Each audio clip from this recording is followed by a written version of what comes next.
UFC 321. This is the full card predictions. In the main event, we have Tom Aspinall taking on Ciryl Gane in the heavyweight division. This is Tom Aspinall's first fight with the undisputed belt. Obviously, John Jones held the belt, claiming it was undisputed, yet there was still a dispute because there was an interim belt that was put in place because of his, because of his lack of wanting to fight and getting injured. You know what I mean? There was still a dispute going on. I don't understand how they can just claim that he had the undisputed belt. Anyway, let's get into it. The first fight on the night, we have a Jacqueline Amarim taking on a Mizuki Inu. Jacqueline Amarim, she's fighting out of Brazil. She's 30 years old. She's coming out of American Top Team. It's a pretty good camp. And basically, she's an absolute, well-rounded grappler, right? So she's going to want to, take this and have it on the ground with a Mizuki Inu. A Mizuki Inu, she's been around for a while, 6 years ago. She had her first fight in the UFC, but she's only had 3 fights, over the last 6 years. She's not bad on the feet, She's 31 years old.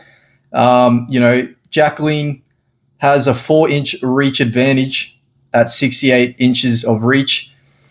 I truly believe that a Jacqueline Amarim is going to have this on the ground eventually, and she's going to get a submission over Mizuki Inu. Mizuki Inu, she's okay on the feet or but with a 4-inch disadvantage in reach, and Jacqueline Amarim just having that all-round style. I believe that she can hold her own on the feet, and eventually it's going to be to the ground, and Jacqueline is going to get a submission. So Jacqueline Amarim by first or second round submission. Moving on to the next fight, we have Azat Maxim taking on Mitch Raposo. Azat Maxim, with that name that kind of reminds me of that Thai food dish, you know what I mean? Beef Maxim. Anyway, he's 15-2.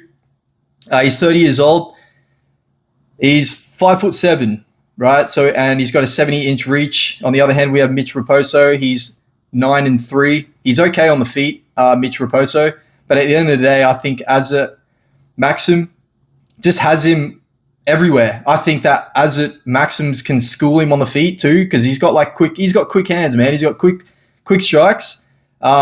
He is on a 2-fight losing streak, but his last fight 3 months and 3 weeks ago was against Taigu Ulanbekov, coming out of the Khabib camp, and gave him a pretty good fight, man. And I reckon the Khabib camp's rooting for Azat Maxim to get a good win here. And I think Azat Maxim's going to style on Mitch Raposo.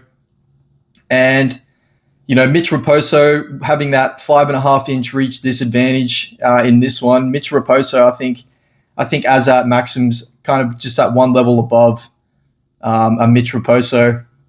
So give me Azat Maxim by finish. Moving up to the next fight, we have a Chris Barnett taking on Hamdi Abdulwahab. A Chris Barnett, man, as much as I really want this guy to go out there and watch a beef brisket of a man do a spinning back heel KO again, you know what I mean? He's 39 years old, and, he's almost 40, He's 8 months away from being 40, and with a guy in a Chris Barnett with that kind of body shape, right? When do you ever see a 70-year-old that's just really, really, not taking care of themselves and is obese, like actually properly obese? I feel like Chris Barnett is just, there's only so much time you can have on this planet. And I'm not saying that in disrespect. I just feel like, at 39 years old and the way he is, man, like he should have, 10 years ago been all over his diet, been just more smart about his approach in the combat sports realm. And I feel like a Hamdi Abdul can beat him anywhere, just regardless of his, his record 4-1. He's 32 years old. He's 6'2". I just think a Hamdi is going to end up just wearing on a Chris Barnett. Chris Barnett, he's going to take an L in this one. And I'm praying that this guy kind of just wakes up one morning and goes, you know what, I have to turn my life around, man. I can't be doing this lifestyle. Regardless of this guy being in the UFC or not, he should not be having a lifestyle like this. And I think that anyone can turn their life around and get a better and healthier version of themselves. And I think Chris Barnett needs to do this, because I love Chris Barnett's personality, man. Like, he's just a funny guy, man. And, you know, deep down, like, my heart tells me that I really want a Chris Barnett to go out there and just get a highlight reel KO, man. That'd be hilarious, man, you know. But at the end of the day, there's only so much this guy can do. His last fight was 11 months ago. That's okay. That's okay, break, you know. But I think a Chris Barnett, you know, in his family life too, I think he hasn't done well. You know, he's going through some stuff, I think, previously in his family life. You know, he's gone through some injuries. Yeah, I don't like this, man. I think that Chris Barnett, man, I think that Hamdi is going to end up getting a first or second round finish over Chris Barnett. And Chris Barnett, I'm praying that this guy turns his life around and, you know, starts to do a healthier lifestyle, man. You know what I mean? So it's like, not like he's not doing it now. I don't know, but it's, yeah. Yeah, anyway. I got a Hamdi by first or second round finish. Moving up to the next fight, we have a Jose Delgado taking on a Nathaniel Wood. Jose Delgado was actually one of the dudes I was going to do a rookie, you know, a God tier rookies list, rookie series video. I still might, you know, after this fight. I think that a Jose Delgado, he's very big for this division, man. He's 5'11". This guy's 5'11" in the featherweight division. He's 27. He's 10-1, right? He went out there in his last fight and got a KO, an absolute good win over Hyder Emil. Hyder Emil was kind of known for this, like, kind of, you know, that chin. He's got a good chin, like, you know. And Jose Delgado just ended up, you know, taking that away, man. He just absolutely, with those knees up the middle. And Nathaniel Wood, I don't think he can take too many of those knees up the middle, man. I think Nathaniel Wood's going to get, you know, flustered. I think Jose Delgado is going to put on that pressure early, man. And Nathaniel Wood, he's 21-6. He's 32 years old. He's got a 4-inch reach disadvantage here. And I think that Jose Delgado is a very good, powerful, crisp striker. And I think he might have an underrated ground game. But at the end of the day, I think a Jose Delgado is going to get a first or second round finish in this fight. So give me Jose Delgado by first or second round finish, man. I think Nathaniel Wood's going to get overwhelmed, man. I think Jose Delgado is just really big for the division, man. I think he's really long, and I think he's a dangerous guy, man. He's one of those guys to watch at featherweight. So give me Jose Delgado first or second round finish. Moving on to the next fight, we have a Walter Walker stepping up and fighting a Louis Sutherland. Both of these blokes, you know, both their fights didn't go through in their last, just recently. Louis Sutherland was supposed to fight one of the Taffa brothers, Justin Taffa, and Walter Walker was supposed to fight Usman, one of the other brothers, Usman, Usman's brother. So I think of Walter Walker, I think this fight's going to go to the ground eventually. And you know, I think Walter Walker is going to show levels on the ground here over Louis Sutherland. I think eventually Walter Walker is going to get a submission here. And yes, I've got all these fights. I just see a lot of finishes on this card. You know what I mean? And I'm going with that. You know, that's my personal belief. They're my predictions. You know, I'm not going to look at these odds and this guy's like, this guy's got good value for that. I don't do that, man. I don't look at the odds. You know what I mean? I don't look at the odds. Barely ever look at the odds. Sometimes, you know, if the odds are here, I'll look at them, whatever. But like, I don't base my predictions on odds, man. I base it on just looking at tape, watching people fight, watching their tape, watching their last fights, maybe, you know, getting into more of the depth and the weeds of it. But, you know, Walter Walker right here, man. It's going to go to the ground eventually. And I think Louis Sutherland, it could be a late submission, to be honest, for Walter Walker. But at the end of the day, I see a Walter Walker getting a stoppage. Could be a ground and pound. but I'm going to go and lean to a Volta Walker by submission and do what he does best and get it done, in Abu Dhabi. So give me Volta Walker by submission. Moving on to the next fight, we have Al Selwadi taking on Mateus Camilo. I'm going to be honest, I don't really know much about these guys. I do know that both these guys are looking for their first win in the UFC. And, getting rear naked choked by Gabe Green in his last fight. I got Al Selwadi by, because he's 15-4, right? This is at lightweight. And I think Mateus Camilo, he's 24 years old. I don't know. I think it's pretty even here, man. It's pretty even, but I'm gonna go with Al Selwadi by winning, just by winning by any means necessary, man. This one's pretty close, but I'll go with the pride of Palestine in Al Selwadi to get a good win. All right, moving on to the next fight. We have Mateusz Rebecki taking on Ludovic Klein. Mateusz Rebecki, he's 20-3, right?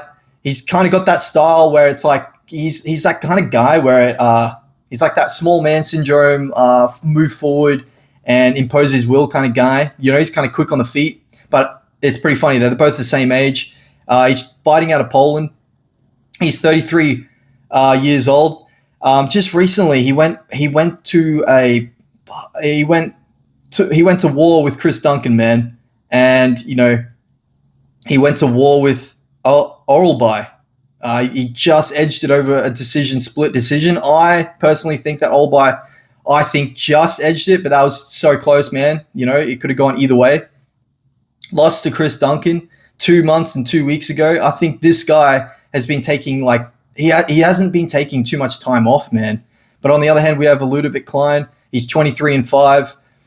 He takes some good rests. I think he takes his fights pretty good within reason.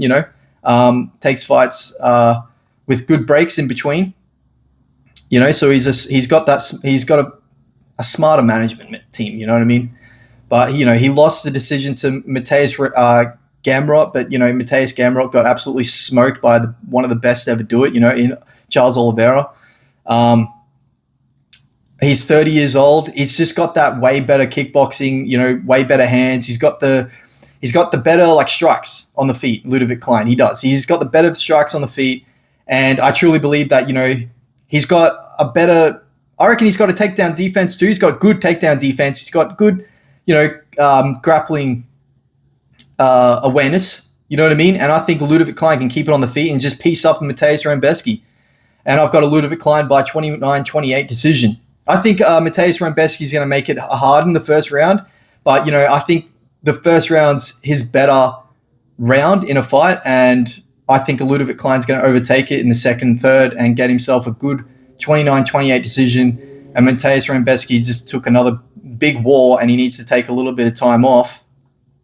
Also, Ludovic Klein's got a big reach advantage here with 6.5-inch reach, so advantage, and they're both the same height. Again, I said this in one of my last full card predictions. Whenever you see a guy with you got two fighters, both the same height, and one of them's kind of got a significant reach advantage, right? And they're both the same height. Generally, and this is just a trend, I don't know, I've just noticed this, and I'll just tell these little things that I kind of pick up on. Generally, that's the guy that's got the way better striking, man. The guy that's the same height, but got a significant reach advantage. He's got a better striking game, man, and I truly believe that's just what we see here in Ludovic Klein. Ludovic Klein could get the KO here, to be honest, as well. So I got Ludovic Klein by winning any means necessary. I might end up doing a little bit more tape on that just to see if I truly believe that he can kind of put away a Mateusz Rebecki. Anyway, moving on to the next fight, we have Akrim Aliskerov taking on Jung-Young Park. Jung-Young Park, the Iron Turtle. He's very durable. He's a very durable guy, man. That's why they call him the Iron Turtle, Hard to submit. He's 19-6. He's fighting out of South Korea. He's 34 years old. he's 5'10" and he's got a 73-inch reach. But as of late, man, I think that it's just the Iron Turtle hasn't looked as good. But on the other hand, okay, so we got Akram Aliskerov, right? He's 16-2. He KO'd Andre Muniz 5 months ago, right? This guy, Akram Aliskerov, yes, he got KO'd by Robert Whittaker. He got KO'd, right? He got rocked on the feet, and then Robert Whittaker obviously was training that lead uppercut, which, mind you, is probably one of those strikes that's going to be a dying trade, a lead uppercut. Like, there's so many ways you can get clipped there, and I just truly believe in the next 5-10 years when MMA starts to evolve even more, I think the lead uppercut's going to be a dying thing, man. Not many people are going to be doing lead uppercuts because there's so many ways you can be open there, and it's just, it actually annoys me like that no one's kind of like really exposed that yet.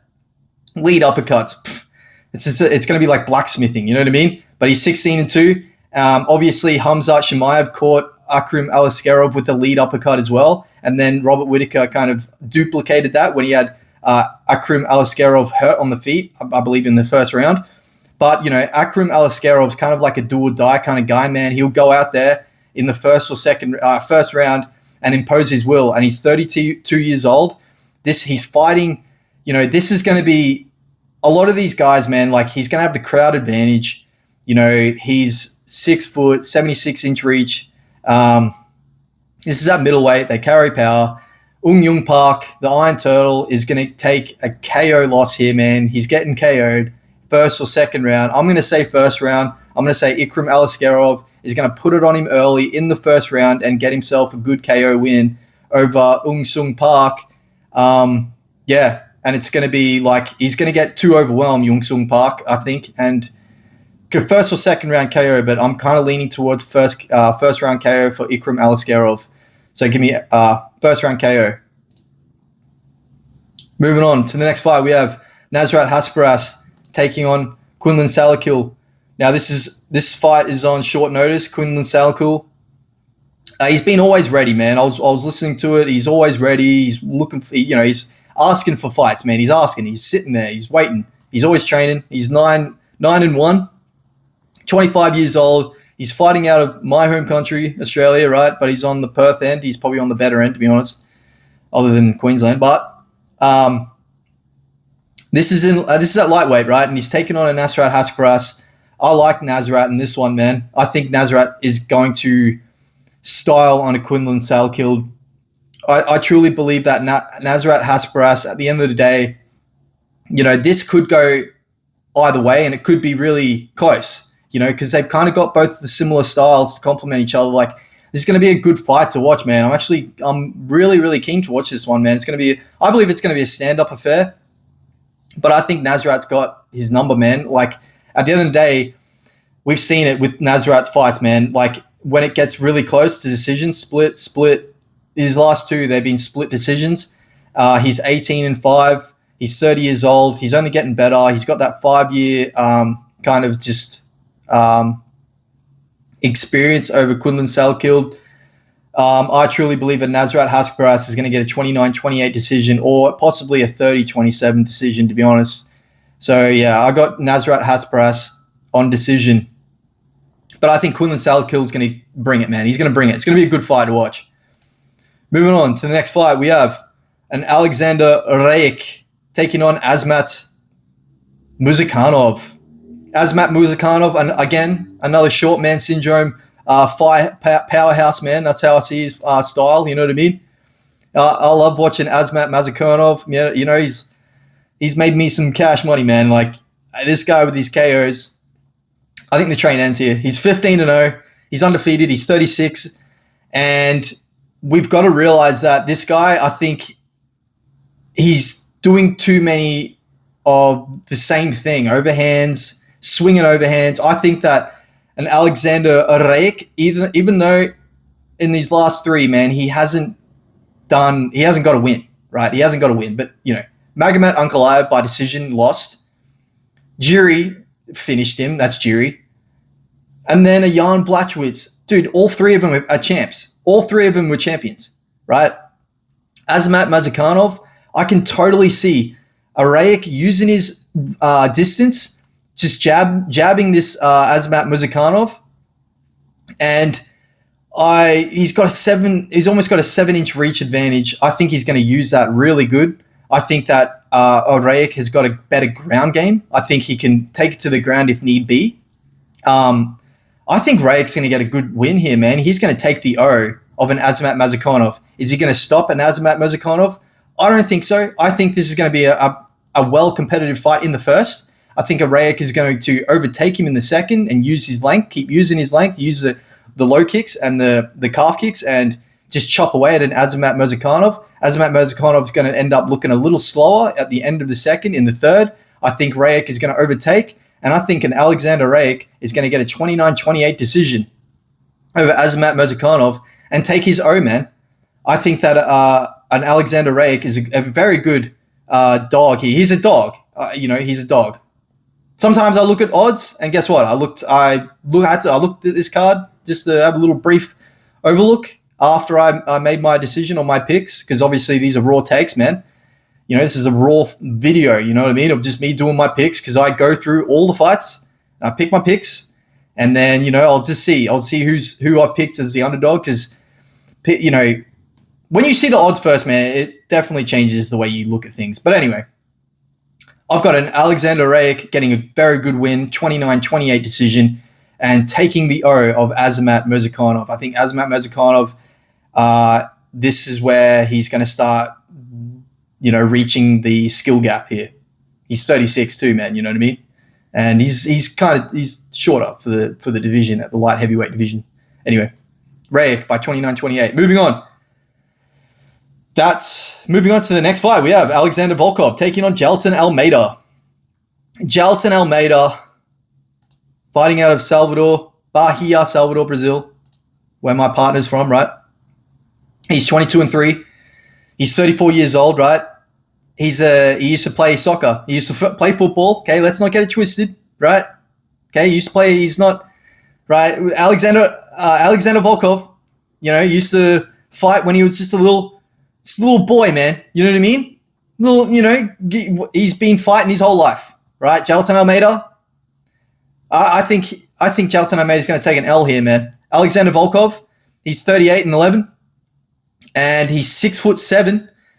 He's only got a 1-inch reach advantage, which is kind of that's kind of strange. You know what I mean? I don't see that. I don't see see Jailton Almeida with a 79-inch reach. I think the guy's good for striking for about 60 seconds, and then he can't sit there and stand with anyone. He can't. I don't see it, and I see an Alexander Volkov being on his bike and just peppering a Jailton Almeida, stopping the takedowns. Alexander Volkov, he's got good takedown defense. Yeah, he gets taken down sometimes, but at the end of the day, Jailton Almeida is taking down ploddy guys, man. A Derek Lewis, I'm not going to compare this fight to a Derek Lewis. Derek Lewis, it literally doesn't even, he's not on these toes, man. He's not. He's ploddy ass, dude. Curtis Blaze, I remember I called that. Curtis Blaze was the underdog.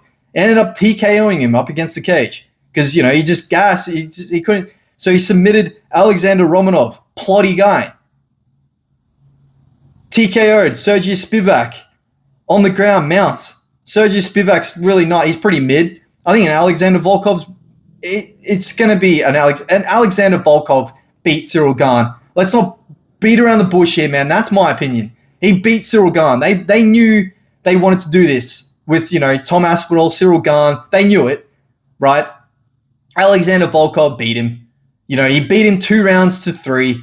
Let's not forget this. 10 months ago, Alexander Volkov's going to go out there. He's going to make a statement win. He's going to beat a Jailton Almeida who needs a little bit more seasoning at heavyweight. I don't, on the stand-up, on the striking, you know what I mean? To even be a contender in the top 2, or, even just try and fight for the belt, man.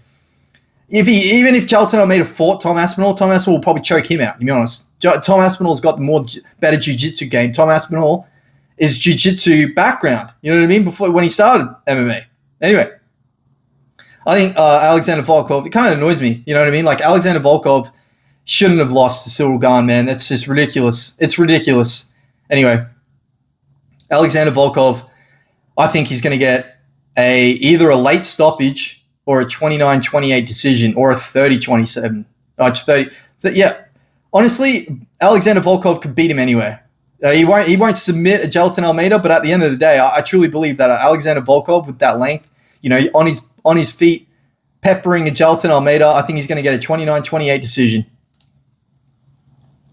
Moving on to the next fight, we have an Umar Nurmagomedov taking on a Mario Batista.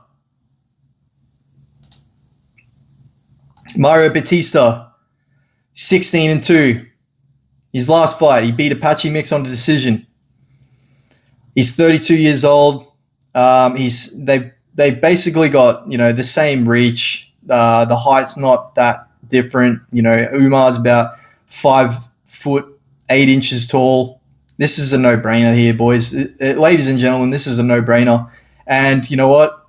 I think Umar Nurmagomedov can just beat him anywhere in this fight. I think he's got the better striking game. And I think, this is the talk of the town, man. Umar's the guy to beat Merab. Like, I truly believe if no one beats Merab before Umar gets the rematch, which I don't see that happening, and Pantoja's too small to either fight Merab in the first place. I don't think Pantoja doesn't want that. He's too small. He's too small, right? He's too small. So Umar's the guy to beat Merab, man. It'll be that. Either Merab gets injured and has to vacate the belt. I think Umar's going to be the guy to beat Merab, man. And, I think Umar, Mario Batista's been KO'd and Mario Batista's been submitted, But I think that Umar is going to get a good 29-28 decision. I think Umar can beat him all around here. And, I wouldn't even be surprised if Umar can finish a Mario Batista. So I'm going to have to do a little bit more tape. But Umar Nurmagomedov, by any means necessary, win. Could be a decision, could be a finish, but Umar beats him everywhere.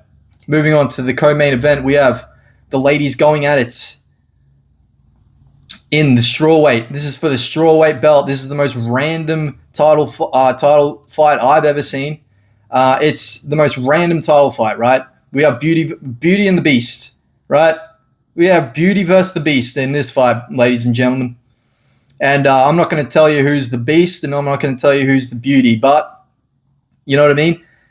At the end of the day, though, the Beast is 37 years old. She's getting up there in age. We have the Beauty in Mackenzie Dern. She's 32 years old, right? And, Mackenzie Dern's obviously a jiu-jitsu specialist. She's been looking better with her hands and her striking. She has, right? And I believe that she changed her camp when she fought Verna Jandiroba the first time. And I think at the end of the day, when it comes down to this fight, a Mackenzie Dern she's 32 years old, right? She's almost 33. I think that she's probably better aged in this fight. I think of Verna Jandiroba. Think of it this way. If this fight goes really close and goes to a decision, who do you think the UFC is going to pick for them to be the champ, for the champion? Who do you think they want as champion? Come on, let's be honest here. You know what I mean? I don't think they want a Verna Jandiroba as champion. I'm sorry. That it's just that it's cold-hearted to say that, but I think that, at the end of the day, if this is close, this even just gets close to the decision, Mackenzie Dern takes it, right? Just if it goes to the ground, I think a Verna Jandiroba can hang. But, I don't think a Verna Jandiroba kind of wants it to the ground. I think a Mackenzie Dern can put more pressure, in the fight for this 5 rounds. I think a Mackenzie Dern puts way too much pressure on for Verna Jandiroba. I don't think she likes that. I don't think a Verna Jandiroba likes the pressure. Yes, Mackenzie Dern did get pieced up, and yes, she does throw combinations and kind of looks like she's trying to find the light switch in the dark, you know what I mean, with your hands out like this, and you're trying to, but, she's sharpened her striking, she's 15-5. And at the end of the day, I truly believe this is going to a decision. I think this is going to be a close fight. And, I've got Mackenzie Dern by winning on points. say it all you want. You know what I mean? At the end of the fight, say it all you want. It's a robbery, whatever. You know what I mean? Just like that Figgy fight. Figgy fight against Montel Jackson. I told people, I said, you know, the Figgy's going to win. It's in Brazil. You know what I mean? And at the end of the day, he's like, well, they're going to give who's Montel Jackson? You know what I mean? The guy fades in the second round. He doesn't know what the hell he's even doing. People are lighting this guy up. Anyway, Mackenzie Dern, man. This is going to be a close fight. Mackenzie Dern the UFC wants the beauty to be the champ, man. You know what I mean? And I truly believe like she can be a good champ. You know what I mean? Like if she gets the belt, I don't know how long she'll hold it for, but if she gets the belt, it's kind of cool, man. Like, you know, like we've got a girl that's, you know, a BJJ specialist, and if she sharpens up her tools on the feet, it's kind of a cool champ. You know what I mean? You know, it'll bring more audience for the UFC. You know what I mean? Oh, this chick's got like millions of views on her shorts, man, just weighing in. It's just so weird. Anyway. Oh, man, there's so many weird people out there just watching. I don't know. Millions of views, just her weighing in. It's hilarious. So, yeah, I got a Mackenzie Dern winning on the decision. 49-48 probably. You know, it'll be a close one, man. It's gonna be a close one, but I got Mackenzie Dern on decision. Moving to the main event of the evening, we have a Ciryl Gane taking on a Tom Aspinall. Yes, this is Tom Aspinall's first undisputed belt fight. Clearly, John Jones held the undisputed belt. How can you be that delusional to think that you're holding an undisputed belt when there's an interim belt there that is basically disputing why? That's a dispute. There's an interim belt there. That's a dispute. It's a dispute. I don't understand where this. How do we even? Oh man. Anyway, it's John Jones, and he injured himself. They had to bring in an interim belt. We had to bring in an interim belt for Tom Aspinall, right? And they still claimed, you know, John Jones still claimed he was holding the undisputed belt. It's beyond me. Anyway, Ciryl Gane got absolutely smoked by John Jones in the first round, which is absolutely just pathetic. You know, and he's 35 years old. He's 13-2. Don't get me wrong, man. I've been watching a little bit more on this and everything. I could see it being a second round stoppage for Tom Aspinall, but at the end of the day, I'm still tossing it up. In the first round, I can really see a Ciryl Gane going in there, just like how we saw with a Richie Lang on the weekend. As I said, you know, old mate Cody Gibson is just so acceptable to the counters. I think Ciryl Gane's acceptable to the counters. And, you know, I bet any money at this point, this is how Tom Aspinall catches him. Ciryl Gane throws, you know, a leg kick, a naked leg kick, you know, and just Tom Aspinall just closes the distance that fast and just absolutely smokes the Ciryl Gane chin and just puts him away. You know what I mean? Like just catches him flat-footed, catches Ciryl Gane flat-footed at that very perfect timing of that. You know, Ciryl Gane's very quick on the feet and he likes to be on his bike, but there's going to be a moment, in the first or second round, there's going to be a moment where Tom Aspinall catches him flat-footed, throwing something absolutely stupid, where it's just like, you know, a naked leg kick and just catches Ciryl Gane and just cracks his chin. So, yeah, it's just a no-brainer. I honestly think that, yeah, Ciryl Gane can make it competitive. You know, what happens if Tom goes into the third round, whatever. He's only ever been into the second round once against Orlovsky, apparently.